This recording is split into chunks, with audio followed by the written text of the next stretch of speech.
Have you ever had that strange feeling that you're living in a science fiction movie but forgot to read the script? You know, that uneasiness that arises when you stop to think that your smartphone has more computational power than all of NASA had when they put men on the moon, but you use it mainly to watch cat videos and argue with strangers on the internet? It's as if we're running toward the future blindfolded, hoping not to crash into anything along the way. And maybe that's exactly what we're doing. Maybe our greatest weakness as a species isn't our dependence on technology, but our complete lack of emotional preparation to deal with the transformations we ourselves have created. Imagine a 5-year-old trying to pilot a supersonic jet. That's roughly how our ancestral psychology is handling the technological revolution of the 21st century. The truth is that we spent millions of years evolving in small groups of hunter-gatherers, developing brains specialized in detecting predators in savannas, and forming alliances in tribes of at most a few hundred people. Our emotional system was calibrated to respond to immediate and tangible threats like lions, snakes, or hostile members of other tribes. We developed very specific and useful fears for that world, anxieties that kept us alive when survival depended on quick reflexes and intuitive decisions based on direct sensory information. Our ancestors didn't need to worry about algorithms manipulating their emotions, viruses spreading through digital networks, or artificial intelligences making decisions that would affect billions of people simultaneously. But then something extraordinary and disturbing happened.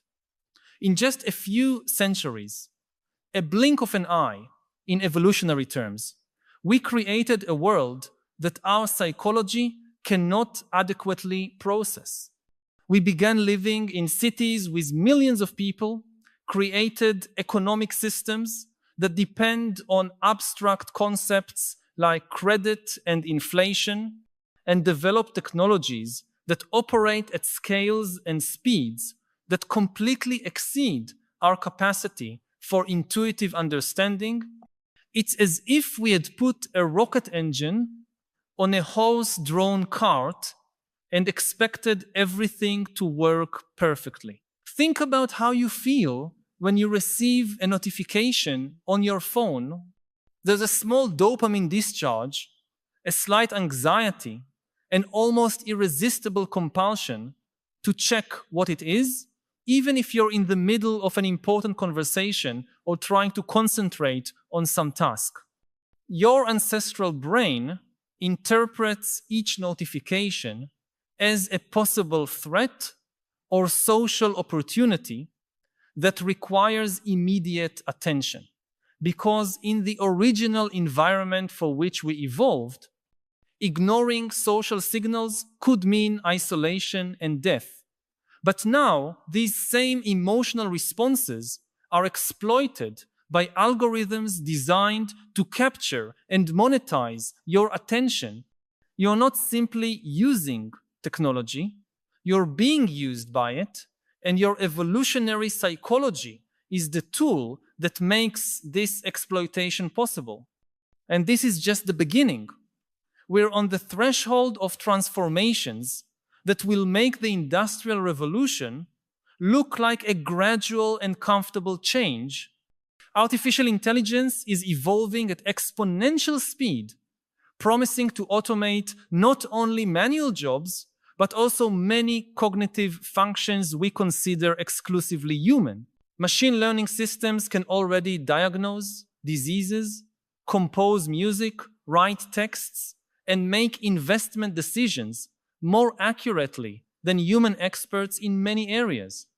Soon, we'll have AI assistants so sophisticated that it will be difficult to distinguish them from real people in conversations and algorithms capable of predicting our behavior better than we can ourselves. Simultaneously, we are developing gene editing technologies that will allow us to modify not only hereditary diseases, but also characteristics like intelligence, longevity, and even personality traits.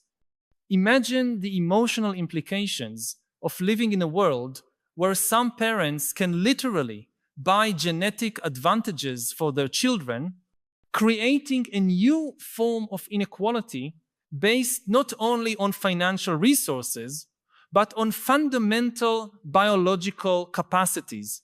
How will our psychology, already overloaded by traditional inequalities, deal with the prospect of a humanity divided between the genetically enhanced and the naturally limited? Virtual reality and augmented reality are creating increasingly convincing parallel universes where people can live experiences that completely challenge our traditional understanding of what is real and what is artificial. Young people are growing up in digital environments where their brains are being literally molded by virtual interactions, developing new neural patterns that we as parents and educators formed in an analog world simply cannot understand or guide adequately. It's as if two different human species were evolving simultaneously, one digital and one analog, with increasingly divergent emotional and cognitive systems. And then there's the prospect of technological singularity, the hypothetical moment when artificial intelligence will surpass human intelligence in all relevant aspects, initiating a period of technological change so rapid and radical that it will become impossible for human minds to predict or control its effects. Some experts believe this could happen in the coming decades. Others are more skeptical. But even the most conservative recognize that we are entering completely unexplored territory in human history. The question that should keep us awake at night isn't whether these transformations will happen, they're already happening. The question is whether we're emotionally equipped to navigate them without losing our collective and individual sanity.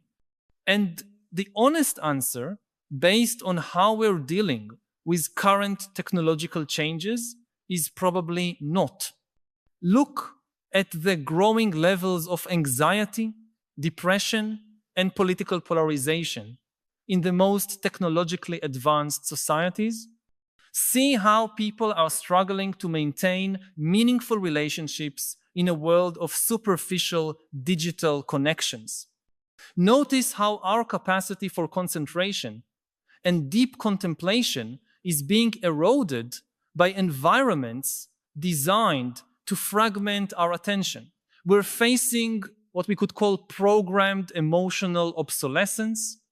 Just as electronics manufacturers design products to become obsolete in a few years, forcing consumers to buy newer versions, our evolutionary psychology is becoming obsolete at an increasingly accelerated pace, but we don't have the option to upgrade. We can't simply download a new version of our emotional capacity or install a patch to fix our existential anxiety in the face of technological uncertainty. But perhaps this apparent fragility is also our greatest strength. Perhaps our inability to adapt perfectly to technological changes is exactly what will keep us human in an increasingly automated world.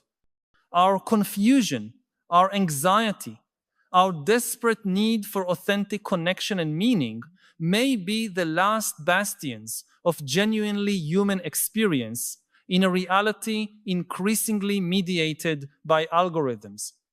The question isn't whether we should stop technological progress. That would be impossible and probably undesirable.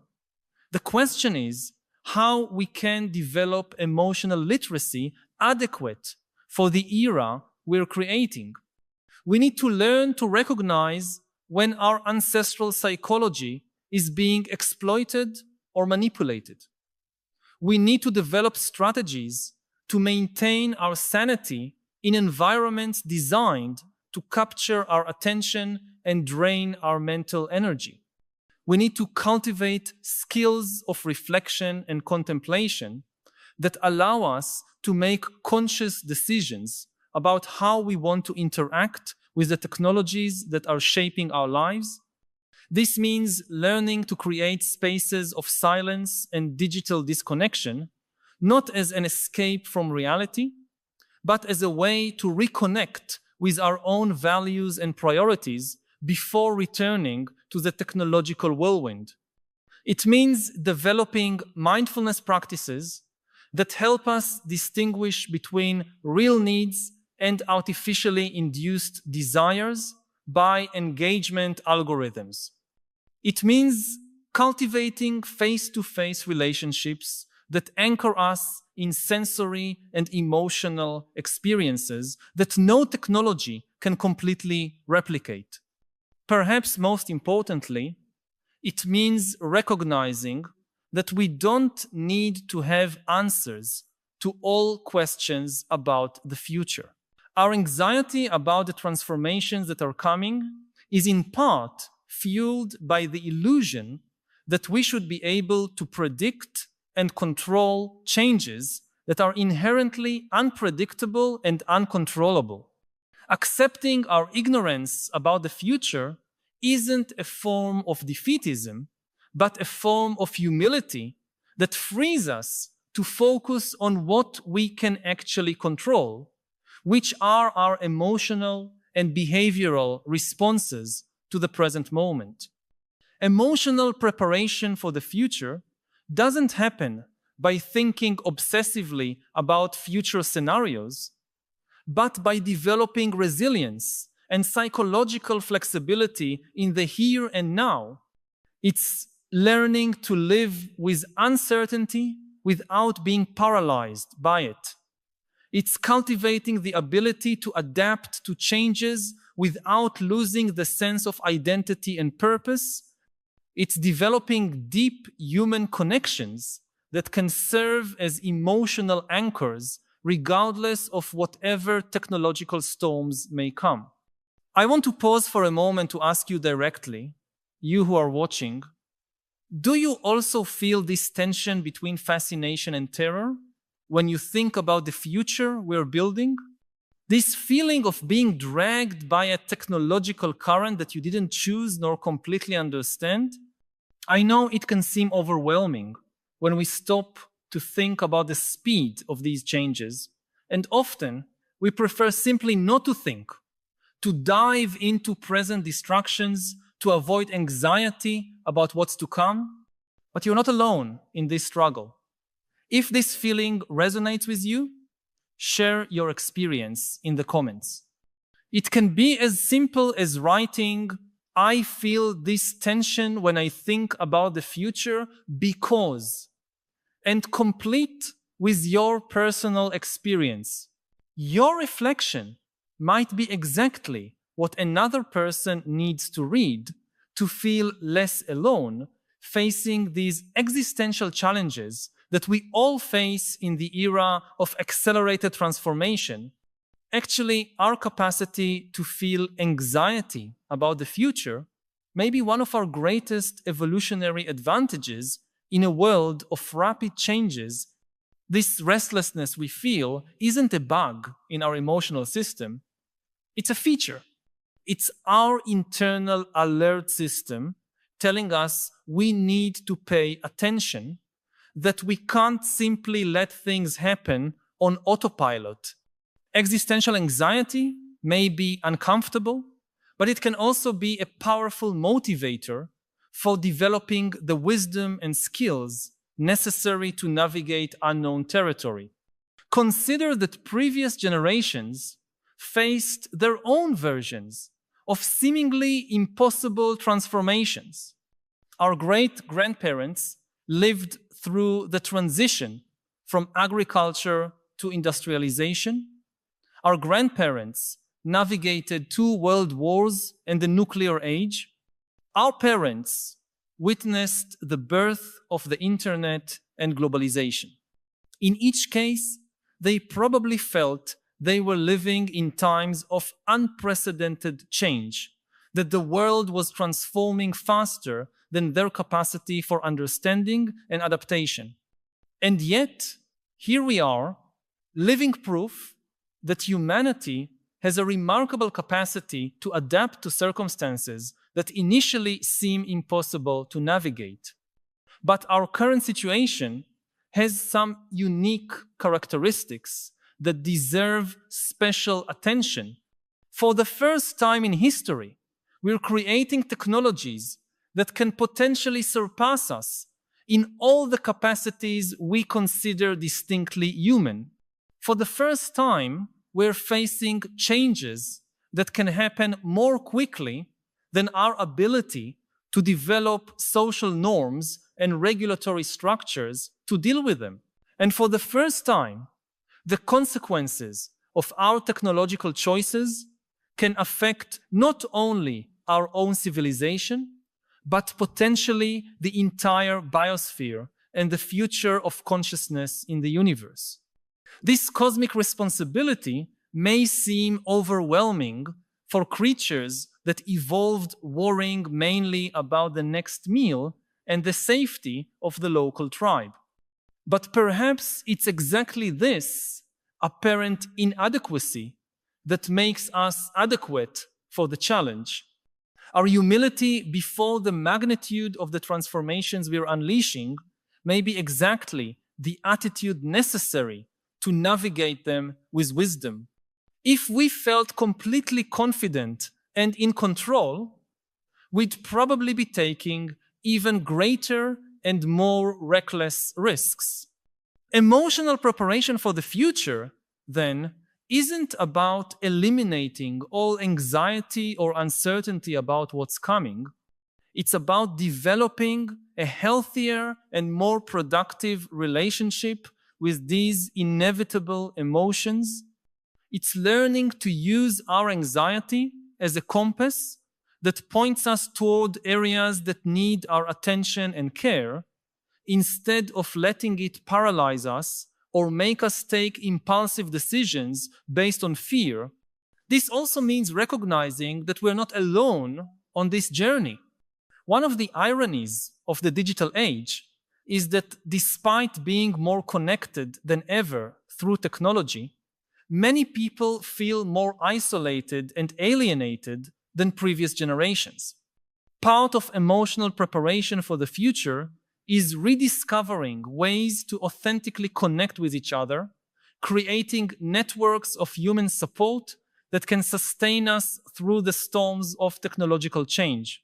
Think about how many of your most significant social interactions happen through screens versus face-to-face. Consider how you feel after spending an hour in deep conversation with a close friend compared to how you feel after spending an hour browsing social media. There's a different quality to these types of connection, a depth and a kind of emotional nourishment that cannot be digitally replicated, no matter how sophisticated our virtual communication systems become.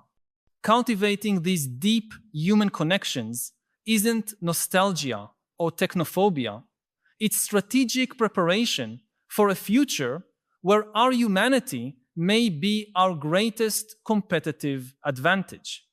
In a world of artificial intelligences and widespread automation, the qualities that will make us irreplaceable are precisely those that are most difficult to replicate. Our capacity for genuine empathy, our creativity emerging from lived experiences, our ability to find meaning and beauty amid chaos and uncertainty. And perhaps this brings us back to the original question about emotional preparation. Maybe the real question isn't whether we're ready for what's coming, but whether we are willing to remain vulnerable, curious, and open to growth in the face of the unknown. Maybe our most important preparation is maintaining our capacity to surprise ourselves, to question our assumptions, to change our minds when presented with new evidence. Human history is largely the story of our capacity to adapt to circumstances that our ancestors could never have imagined. Our hunter-gatherer brains learned to navigate cities, operate complex machines, understand abstract concepts like democracy and human rights. Our psychological plasticity may be greater than we imagine, especially when we are challenged by necessity and supported by communities that value both tradition and innovation. The future we're building isn't something that's happening to us. It's something we are actively creating through our individual and collective choices. Every time we decide how to use a new technology, every time we vote for politicians who will shape technological policies, every time we choose which values to prioritize amid changes, we're participating in creating that future. Our emotional preparation, then, includes recognizing our agency and responsibility in this process. This doesn't mean we have total control over what will happen, far from it, but it means we are not passive victims of inevitable technological forces. We're active participants in a global conversation about what kind of future we want to create, and our emotional health and mental clarity are essential resources for participating in this conversation constructively. If these reflections have touched something you've been feeling, but perhaps haven't found words to express, know that you're not alone. By subscribing to the channel, you'll connect with a growing community of people who share your concerns and your desire for a deeper understanding of the challenges we face in times of accelerated transformation. Each week, we meet here to explore together the great questions that define our era and to seek not only understanding, but also wiser ways to live amid the changes we're witnessing. This isn't just a channel, but a space for dialogue and collective growth, where your perspective and experience contribute to a larger conversation about how to navigate with wisdom and courage in a constantly transforming world. Join us on this continuous journey. Subscribe so we can continue this essential conversation about how to live with purpose and hope in the face of the uncertain but fascinating future we are creating together. If humans are so wise, why are we doing so many self-destructive things? Why are we on the verge of committing ecological and technological suicide? Hi, my name is Yuval Harari. You may know some of my books, which include Sapiens and Homo Deus. I want to tell you a bit about my new book, Nexus, a brief history of information networks from the Stone Age to AI. In the 21st century, AI may form the nexus for such a powerful network of delusions that it could prevent future generations from even attempting to expose its lies and fictions. As an essential background for understanding the threat and the promises of AI, Nexus explores the long-term history of information networks. It examines the Roman Empire, the Catholic Church, the Soviet Union, and many other past networks in order to highlight what is really new about AI. I hope you enjoy deep diving into all this and more within the pages of Nexus.